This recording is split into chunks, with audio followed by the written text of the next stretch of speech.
Hello dear, welcome to new video. Actually last videos એટલા upload કર્યા but એટલા views પણ નથી.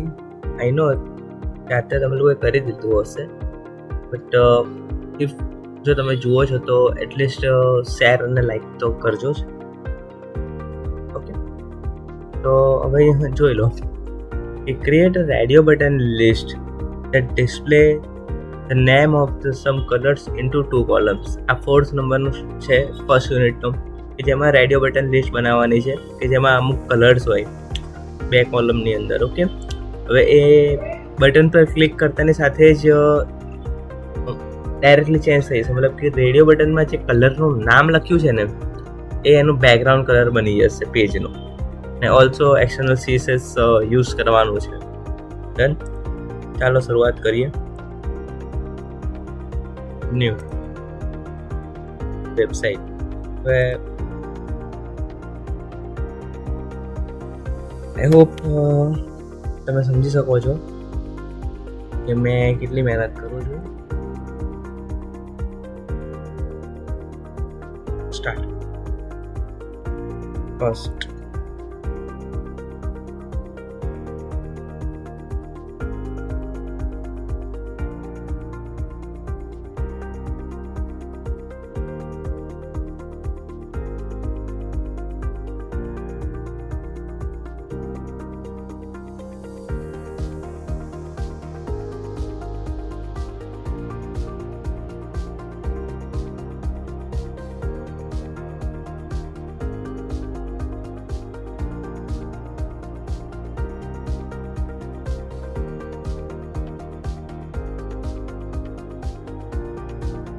હવે અહીંયા આપણે મૂકીશું રેડિયો બટન લિસ્ટ. એક સિમ્પલ વે હોય જે પર્ટિક્યુલર તમે ડીયુમાંથી બહાર નીકળી જાઓ છો તો આવી રીતે રેન્ડમ ટેક્સ્ટ કરીને પણ અંદર આવી શકો છો. અધરવાઇઝ જો અત્યારે આ છે ત્યારે તમે અહીંયા રેન્ડર કરાવી શકો છો. Okay, edit.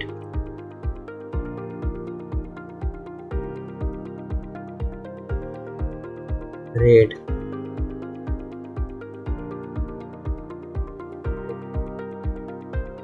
Red, yellow,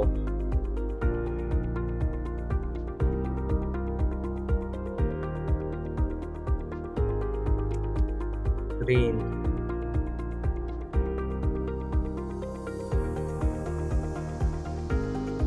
blue,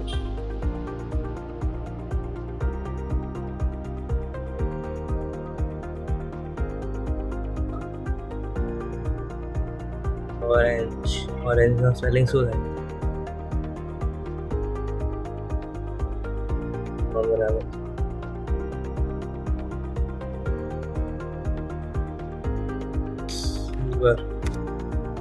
okay, હવે ઇનેબલ ઓટો પોસ્ટપેડ કરવાનું તો જ કલર ચેન્જીસ થશે. સબમિટ પર ક્લિક કરી આપી. હવે શું કરવાનું? Repeat column 2, perfect, enter.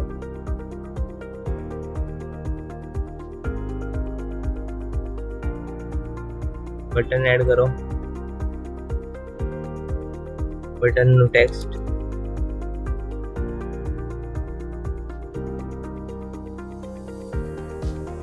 Click me.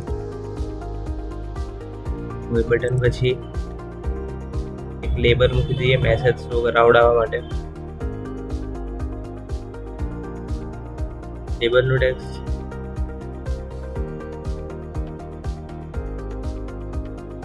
Message here. Okay, font એના બોલ્ડ નો ફોર કલર રહેશે ટેમ્પરરી ગ્રીન, પછી ડાયનેમિકલી ચેન્જ થશે. ઓકે, હવે એક વસ્તુ યાદ રાખો કે તમારે બોડીને કલર ચેન્જ કરવો છે તો બોડીને એક આઈડી આપી દેવી પડશે. Body ID, body tag. Okay, એક બીજી વસ્તુ છે, બોડીને રન એટ સર્વર આપવું પડશે. કહું તમને કેમ. run at server. રીઝન એનું એ છે કે તમે અહીંયા ઓટો પોસ્ટબેક ઓન કર્યું ને આનું, એટલે તમે જેવું આની પર ક્લિક કરશો ને ક્લિક મી બટન પર ક્લિક કરશો તો ઓટોમેટિકલી સર્વર આ પેજને ચેન્જ કરી દેશે કલરને. ઓકે, તો ચાલો હવે આપણે બટનની ક્લિક ઇવેન્ટ ઉપર મેસેજ લખી દઈએ. શું લખીશું કે પહેલા તો ઓકે વેલકમ બેક. ચાલો ફટાફટ હવે શું લખી દઈશું, એનો જે લોજિક લખવાનું છે આપણે લોજિક લખી દઈએ. If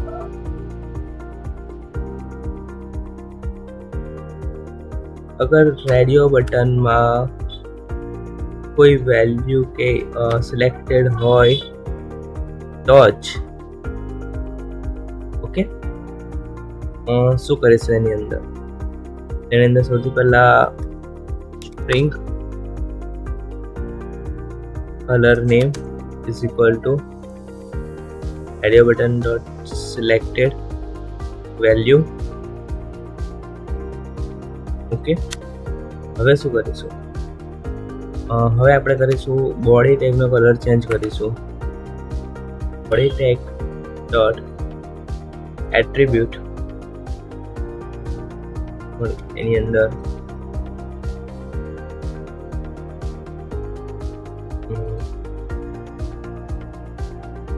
background color. I think syntax will wait a second. Okay, body tag dot style background color is equal to color name.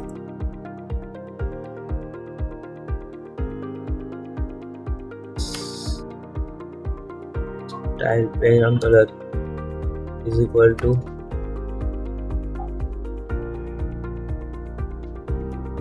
Colour name. આનો મતલબ શું થશે કે બોડી ટેગની સ્ટાઇલ ચેન્જ થશે. જેમાં સ્ટાઇલમાં શું આપ્યું છે કે બેકગ્રાઉન્ડ કલર, કલર નેમ એટલે જે કલર સિલેક્ટ કરેલો હોય એ કલર આવશે. ઓકે, નેક્સ્ટ લેબલ પ્રિન્ટ કરવાનું છે તો લેબલનો કલર બી ચેન્જ કરવો હોય તો પણ થઈ શકશે કે label message fore colour black અને text background colour change successfully into colour. Okay, હવે label 1 dot for color is equal to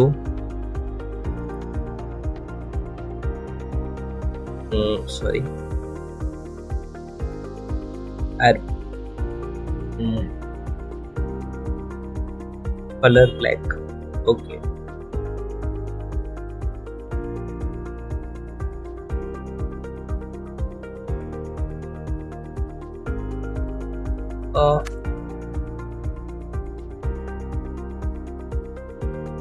M change ના થયું. આઈ થિંક કંઈક મિસિંગ છે. વોટ એવર, ચાલો અત્યારે એને મૂકો. તમે લેબલ 1 ડોટ ટેક્સ્ટ લઈ લો. Text is equal two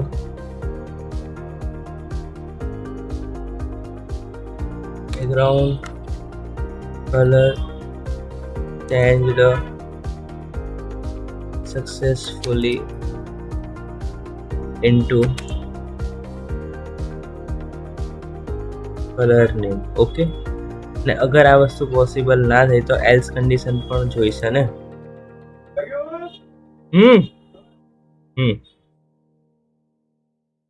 else કન્ડિશનમાં શું આવશે કે label 1 dot text is equal to please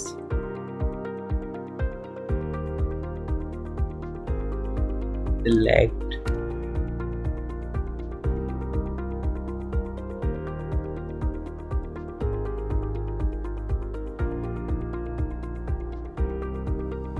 any color first. Okay,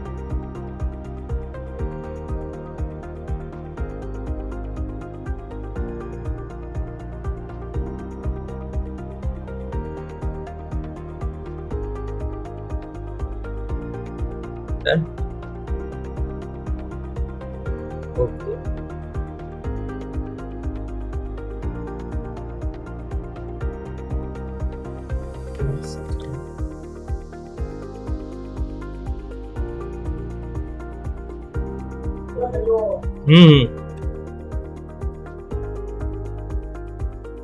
label 1 dot text is equal to color dot black. Okay,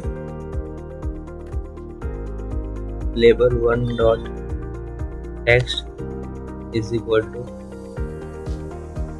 color dot red. આ શું કર્યું?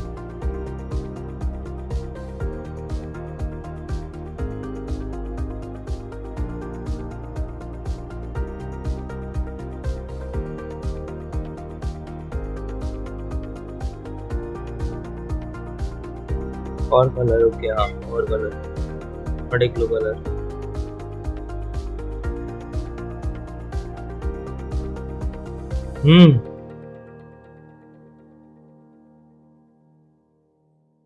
તે લખેલું છે. અચ્છા, ફોર કલર ડાયરેક્ટ લખ્યું ફોર કલર.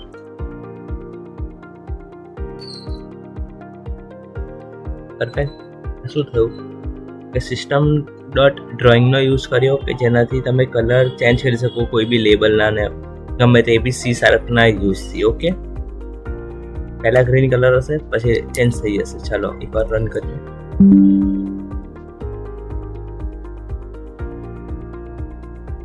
ઓકે, ચાલો select the background color.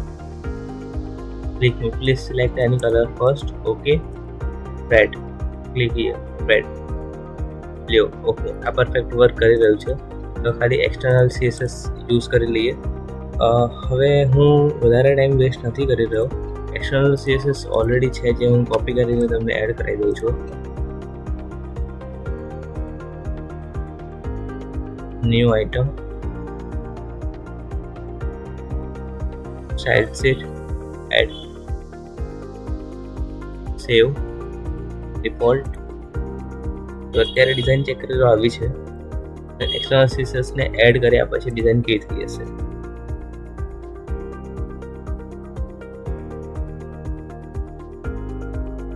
Okay, તો ચાલો એક્સટર્નલ CSS એડ કરી દઈએ. સૌથી પહેલાં તો એક્સટર્નલ CSS ની ફાઇલ બની ગઈ છે. જસ્ટ ખાલી એડ કરી દઈએ અને હવે એના જે ક્લાસના નેમ છે એ નામ આપી દઈએ. ફોર્મ અને રેડિયો લિસ્ટ. ઓકે, ફોર્મને અધર ફોર્મ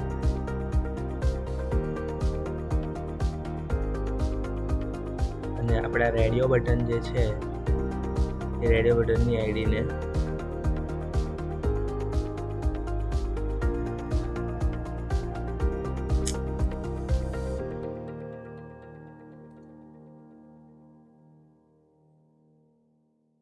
રેડિયો લિસ્ટ. ઓકે, હવે સી શાર્પમાં અહીંયાથી ચેન્જીસ આપવાના બદલે આપણે જસ્ટ કરવાનું શું હતું કે આ ફોર્મ 1 છે એને કોપી કરો અને અહીંયા કરી દો.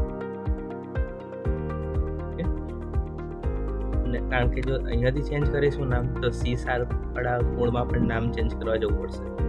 બેટર છે કે અહીંયા જ નામ ચેન્જ કરી દઈએ. જો સેવ નથી કરી ફાઇલ, એની પહેલાં તમારું ડિઝાઇન જોઈ લો. હવે ફાઇલને સેવ કરીએ છીએ.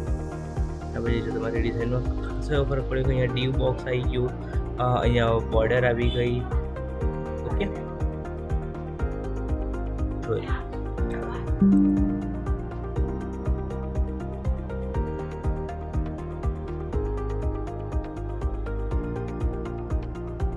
પરફેક્ટ.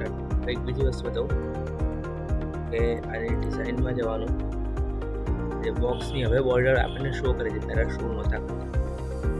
અને ટાઈપ કર્યું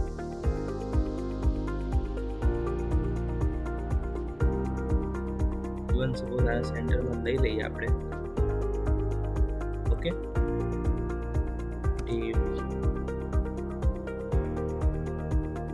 લાઈન જોઈએ હવે શું થાય છે.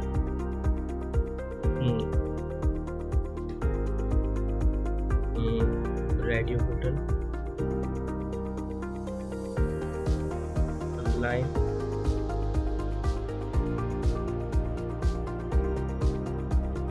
I think आप लास्ट वाली लाइन वर्क नहीं करे, बाकी આ લાઈન પર ટચ છે. ઓકે,